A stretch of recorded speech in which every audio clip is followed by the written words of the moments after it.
La mayoría de personas usualmente permanecen muy ocupadas en su día a día, enfocadas en estudios, trabajo, proyectos, vida social, entre otras actividades. Y para todo eso no solemos prestar mucha atención a la carga constante que lleva el cerebro para administrar las situaciones que se presentan en nuestra rutina. Memoria, cálculos matemáticos, pensamiento abstracto, habilidades sociales, respuesta a estímulos, en fin.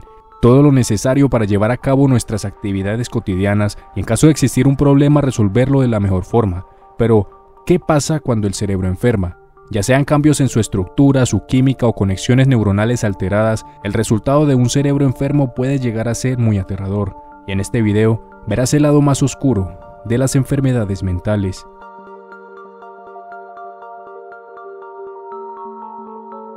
Antes de comenzar, gracias a Laura Pérez por recomendar el tema de este video.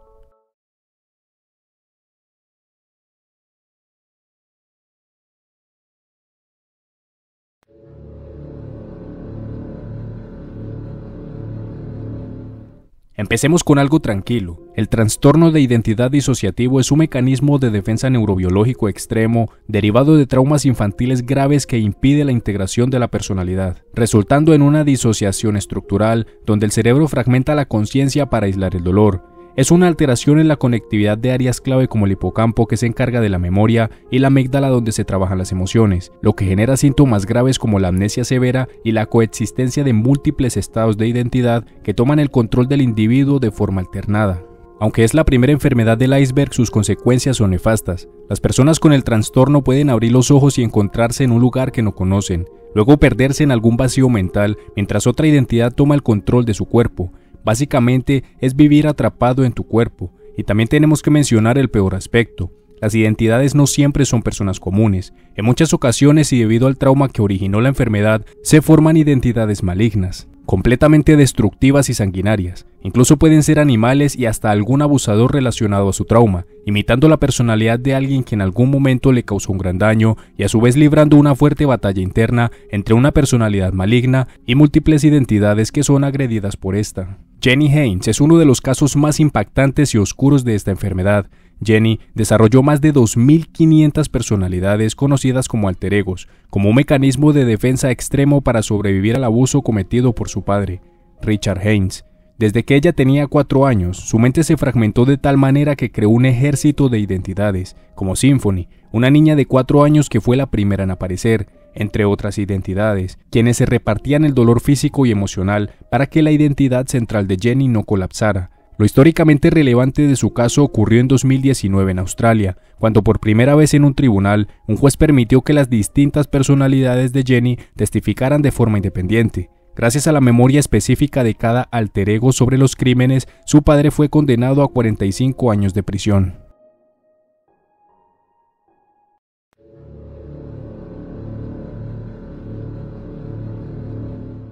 El trastorno de la identidad de la integridad corporal, que por cierto podrás encontrar un caso de esta enfermedad en este video de mi canal, se manifiesta primero como un pensamiento intrusivo y obsesivo donde se siente que una parte del cuerpo no debería estar allí, ya sea una pierna, una mano e incluso los ojos. Las personas con VID sienten un profundo rechazo hacia una parte de su cuerpo, llegando a tomar medidas extremas con tal de deshacerse de su carga de una vez por todas. En cuanto a síntomas, el más común es el mapeo. El paciente puede señalar con una precisión milimétrica el punto exacto por donde debería terminar su cuerpo. Si cierran los ojos, su mente les dice que su pierna acaba en la rodilla, pero al abrirlos, ven que el resto del miembro sigue ahí. Esa desconexión visual y sensorial genera una ansiedad clínica que solo se calma mediante la simulación. Se pasan horas usando sillas de ruedas, vendándose las extremidades para esconderlas o caminando con muletas, solo para experimentar por unos minutos la sensación de alivio que les daría la discapacidad real. Con el tiempo, la obsesión se convierte en odio desmedido. El miembro sobrante se vuelve un enemigo. Sienten que esa parte del cuerpo les roba energía, que les quita espacio y que los mantiene atrapados en una forma que no es la suya. No hay consuelo en la terapia ni en los fármacos porque el síntoma no es una depresión, es una disonancia física. El síntoma final es la búsqueda de la autocorrección. Cuando la mente ya no soporta la presencia del intruso, el paciente empieza a ver herramientas comunes como hachas, sierras, hielo seco o torniquetes como instrumentos de liberación. El síntoma desaparece por completo en el segundo exacto en el que el miembro es removido. Es el único caso en la psiquiatría donde una mutación física actúa como un interruptor que apaga instantáneamente una enfermedad mental. También aplica a querer poseer una discapacidad con la que no nacieron, como pensar que son personas que no pueden mover las piernas o que deberían ser ciegas. Como es lógico, no es ético para un médico crear una incapacidad en estas personas, así que provocan accidentes donde ponen en riesgo su vida y la de los demás para sentir alivio al conseguir su triste objetivo.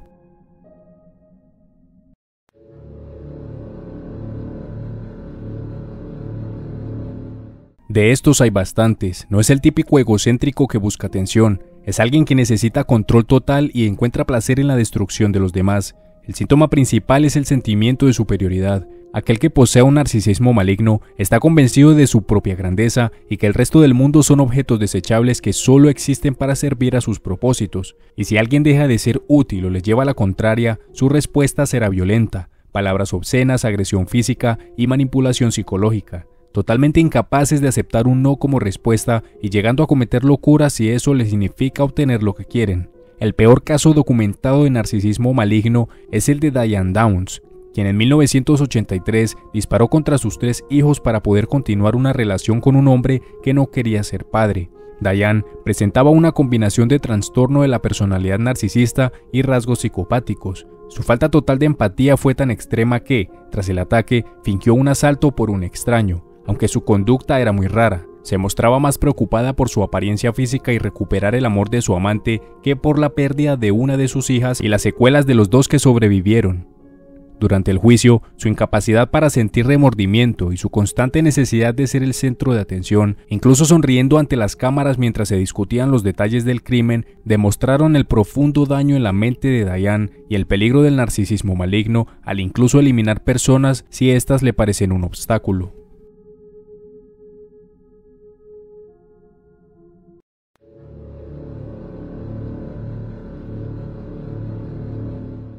El término síndrome de Diógenes proviene del filósofo griego Diógenes de Sinope, conocido por su vida austera y desapego material. Aunque su conducta es diferente al trastorno actual, fue empleado inicialmente en la psiquiatría en la década de 1970 para describir comportamientos de acumulación y aislamiento de forma irónica. El síndrome de Diógenes es un trastorno caracterizado por la acumulación compulsiva de objetos y el descuido extremo de la higiene y el entorno. Este síndrome afecta principalmente a personas mayores y se relaciona con problemas de salud mental como la demencia, la depresión o el aislamiento social. Quienes padecen este síndrome suelen vivir en condiciones insalubres, lo que puede generar riesgos para su salud y la de quienes lo rodean. El caso más extremo es el de Homer y Langley Collier, 2 hermanos de la alta sociedad neoyorquina que terminaron sepultados en su propio hogar. Tras el fallecimiento de sus padres, se encerraron en una mansión de la Quinta Avenida y no volvieron a salir en décadas, desarrollando un síndrome de Diógenes extremo. Acumularon más de 140 toneladas de basura, incluyendo 25.000 libros, pianos y partes de autos, creando túneles y trampas mortales de periódicos para evitar que alguien entrara. Todo terminó de la peor manera en 1947. Langley murió aplastado por una de sus propias trampas mientras intentaba llevarle comida a su hermano Homer, quien estaba ciego y paralítico. Homer, sin poder moverse, murió de hambre y sed días después, a pocos metros del cuerpo de su hermano, el cual la policía tardó 18 días en encontrar bajo montañas de escombros y ratas.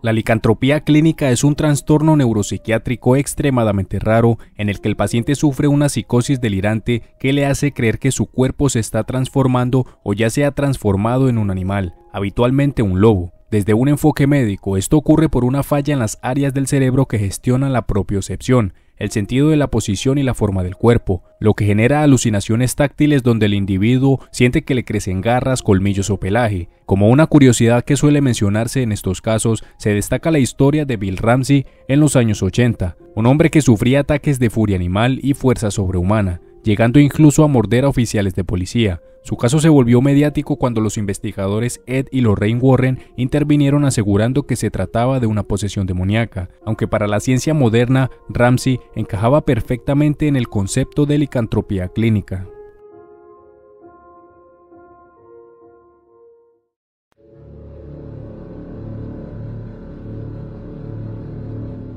Para finalizar el primer nivel tenemos el síndrome de Jerusalén. Aunque no es tan peligroso como los anteriores, la verdad es muy bizarro. El síndrome de Jerusalén es un fenómeno psicótico agudo que afecta a turistas que visitan la Ciudad Santa, quienes, sin tener antecedentes psiquiátricos previos, sufren una desconexión total con la realidad al sentirse abrumados por la carga religiosa del lugar. Se manifiesta en 3 etapas, cada una más bizarra que la anterior. Primero, el individuo siente una ansiedad inexplicable que lo obliga a separarse de su grupo. Luego, desarrolla una obsesión por la pureza, realizando lavados compulsivos y utilizando las sábanas de su hotel para confeccionar una túnica improvisada. Y finalmente se dirige a un lugar sagrado para proclamar que es una figura bíblica, frecuentemente el Mesías, San Juan Bautista o la Virgen María, dando sermones ante las personas que vayan caminando por ahí. El caso más famoso es el de Dennis Michael Rohan en 1969, un joven australiano que, convencido de que era el enviado de Dios, prendió fuego a la mezquita Al-Aqsa para acelerar la llegada del reino de los cielos, provocando disturbios en la ciudad y poniendo en peligro a varias personas. Aunque en este caso específico, Rohan sí tenía algunos episodios previos, pero igual el síndrome es muy extraño.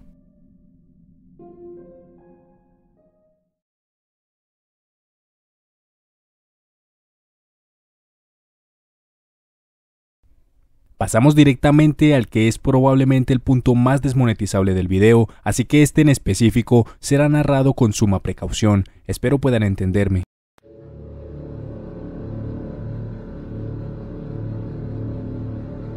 Las paraespaciofilias son patrones y conductas sexuales atípicas, persistentes e intensas que se centran en objetos, situaciones, actividades o personas poco convencionales. Si hablamos desde un punto de vista médico, la mayoría de las paraespaciofilias son simplemente variaciones de la sexualidad humana. Sin embargo, se convierten en un trastorno paraespaciofílico cuando el individuo siente una angustia significativa si no calma su impulso, tiene un deterioro funcional en su vida o, crucialmente, cuando su satisfacción depende de causar daño o involucrar a personas sin su consentimiento.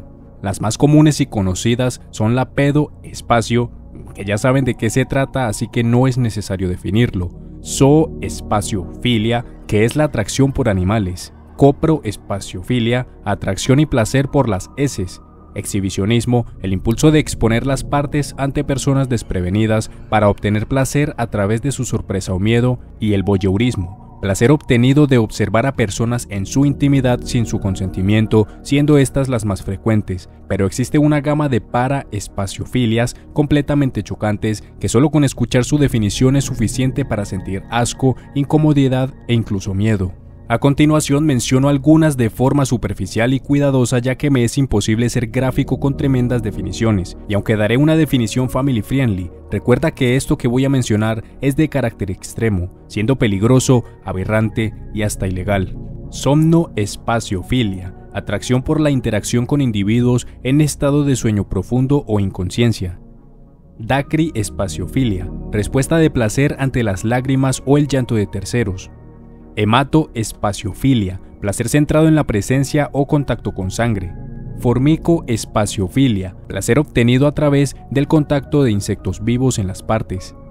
Oculoespaciofilia, fijación centrada específicamente en la zona ocular. En el ojo, pues es muy raro. Sínforoespaciofilia, placer ante el caos de desastres naturales o accidentes de gran escala. Piroespaciofilia, que no es como la piromanía aunque se parezca, ya que esta es un impulso incontrolable, mientras la filia es el placer por provocar incendios y daños con fuego.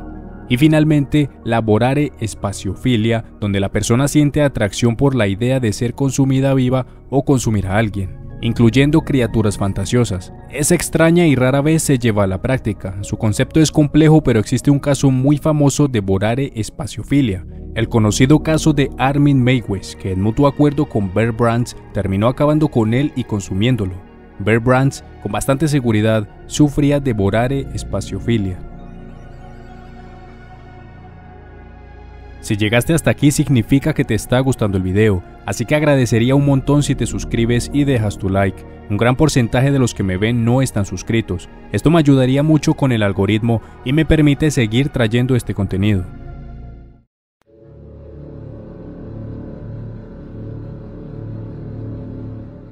La pica es un trastorno de la conducta alimentaria que consiste en el deseo irresistible y la ingestión persistente de sustancias no nutritivas y no alimentarias, como tierra, tiza, metal, jabón o cabello. Suele asociarse a deficiencias minerales como falta de hierro o zinc, o a trastornos donde el cerebro intenta compensar una carencia química o busca estimulación sensorial a través de texturas inusuales. De este, hay casos bastante extraños y aterradores, como por ejemplo esta mujer que se empezó a comer las cenizas de su difunto marido y se volvió adicta a eso. Es muy extraño, pero el caso más extremo y documentado es el de un paciente en Francia conocido como el Señor Come Todo, Michael Lotito. Michael convirtió su condición en un espectáculo particular. Sufría una variante de pica combinada con una anomalía en su sistema digestivo, ya que tenía un revestimiento gástrico el doble de grueso de lo normal y jugos gástricos inusualmente potentes. A lo largo de su vida, ingirió aproximadamente 9 toneladas de metal y vidrio, incluyendo televisores, bicicletas, carritos de supermercado y su mayor logro, una avioneta Cessna 150 completa, la cual tardó 2 años en consumir pieza por pieza.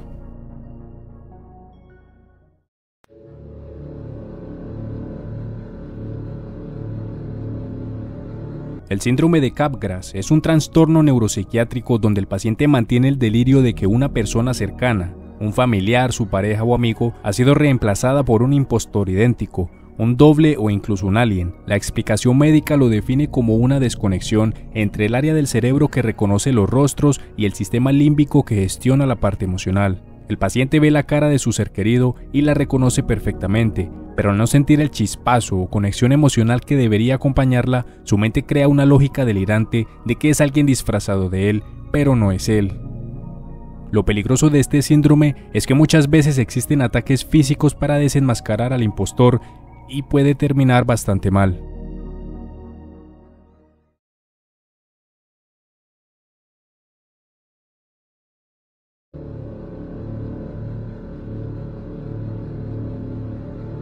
El síndrome de Ekbom, también conocido como delirio de parasitosis, es un trastorno psiquiátrico aterrador en el que el paciente tiene la convicción absoluta de que su cuerpo está infestado por organismos vivos, como insectos, gusanos o ácaros, que corren bajo su piel. Esto se origina por alucinaciones táctiles causadas por una disfunción en las vías dopaminérgicas del cerebro. El paciente realmente siente el hormigueo y las picaduras, lo que lo lleva a un ciclo de desesperación donde intenta extraer a los parásitos usando pinzas, cuchillos o químicos corrosivos.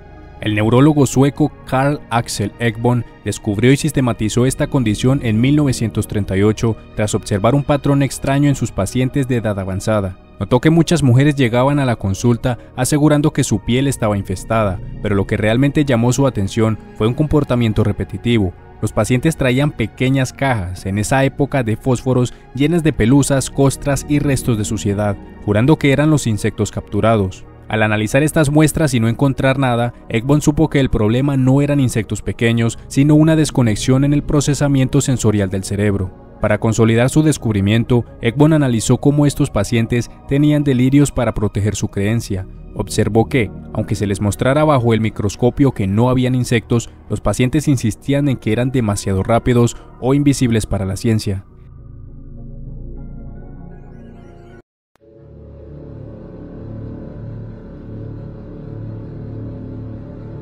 El síndrome de Coro es un trastorno de ansiedad profundamente arraigado en factores culturales y psicológicos, caracterizado por un pánico irracional a que las partes íntimas se retraigan hacia el abdomen hasta desaparecer por completo. Evidentemente es más frecuente en hombres, aunque también se manifiesta en mujeres cuando piensan que sus pechos están siendo absorbidos. Lo que hace a este síndrome tan raro es que el paciente experimenta una angustia mental y sufre una distorsión de la percepción sensorial. A pesar de que sus partes estén bien, el individuo está convencido de que la retracción es real y cuando el órgano desaparezca totalmente, el resultado será la muerte inmediata. Y si ya era raro, ahora imaginen un caso de histeria colectiva de esta condición. El caso más extremo y masivo ocurrió durante la epidemia de Coro en Singapur en 1967, un fenómeno de histeria colectiva que saturó los servicios de emergencia con llamadas de personas desesperadas. Todo comenzó por un rumor sobre la carne de cerdo contaminada con la retracción. En cuestión de días, miles de hombres acudieron a los hospitales en estado de terror absoluto. Lo más perturbador para el personal médico fue observar los métodos desesperados que los pacientes y sus familiares utilizaban para salvarse. Los hombres llegaban con pinzas de madera, abrazaderas de metal, bandas elásticas e incluso ganchos de cocina sujetos a sus partes para evitar que se escondieran. El pánico fue tan severo que las familias establecían guardias de 24 horas para sostener físicamente el órgano del afectado, creyendo que la vigilancia constante era lo único que lo mantenía con vida.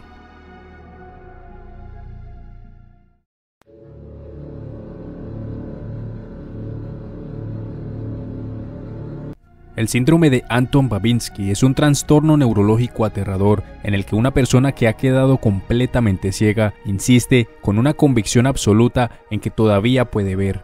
Esto ocurre debido a una lesión en el lóbulo occipital, y sí, las personas que lo padecen no están mintiendo conscientemente, sino que su cerebro, al no recibir información visual, genera alternativas o imágenes falsas para rellenar el vacío. La persona puede tropezar con objetos o chocar con paredes, pero siempre inventará una excusa para justificar por qué choca con las cosas, como que la habitación está demasiado oscura o que alguien movió los muebles, debido a una incapacidad cerebral para reconocer su propia discapacidad.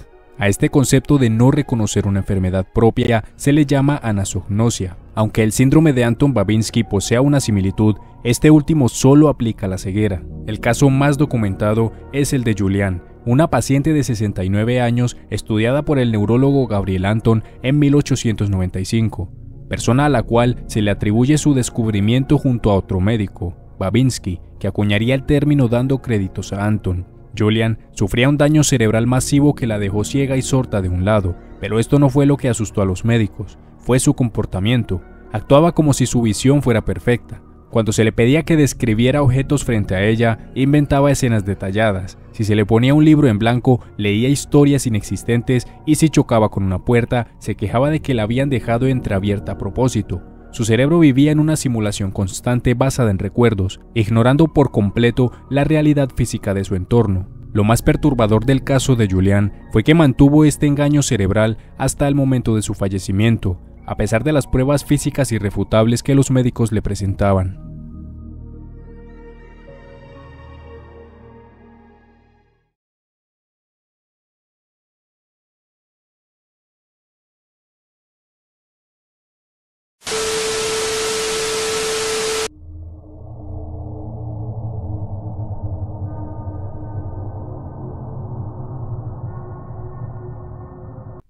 Finalmente, hemos llegado a lo más profundo de este iceberg, y aunque es un trastorno muy conocido, con un concepto simple en comparación con los otros niveles, para mí, es el trastorno mental más oscuro y aterrador de todos, siendo también el común denominador de muchas de las historias más aterradoras de criminales en serie.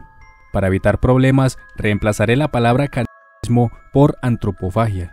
La antropofagia humana es el acto de consumir carne o tejidos de otros seres humanos. A lo largo de la historia se ha clasificado en dos tipos principales: la antropofagia ritual o cultural, practicado por ciertas sociedades como parte de ceremonias funerarias o de guerra, y la antropofagia patológica, que surge de trastornos mentales graves, hambrunas extremas o paraespaciofilias destructivas. Desde una perspectiva neurocientífica, en los casos de antropofagia criminal suele existir una desconexión en la amígdala y la corteza prefrontal, las áreas encargadas de la empatía y el control de impulsos, permitiendo que el individuo deshumanice a su víctima y la perciba meramente como un objeto de consumo. Uno de los casos más oscuros y famosos en la historia criminal es el de Issei Sagawa, conocido como el caníbal japonés.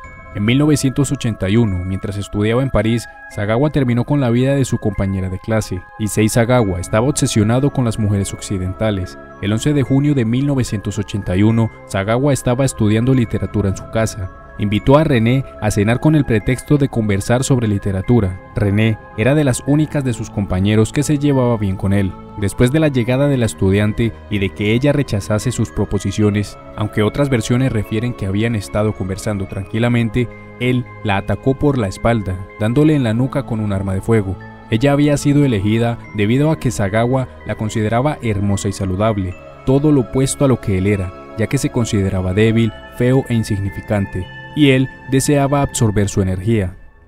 Durante 3 días, Sagawa consumió diversas partes de René, documentando el proceso con fotografías y descripciones perturbadoras. Lo que hace a este caso particularmente siniestro es que, debido a tecnicismos legales y a un diagnóstico de locura que lo llevó de regreso a Japón, Sagawa quedó en libertad pocos años después, convirtiéndose en una bizarra celebridad mediática en su país hasta su fallecimiento en 2022. Participó en películas, shows y eventos donde fue tratado como una estrella, a pesar de lo que había hecho.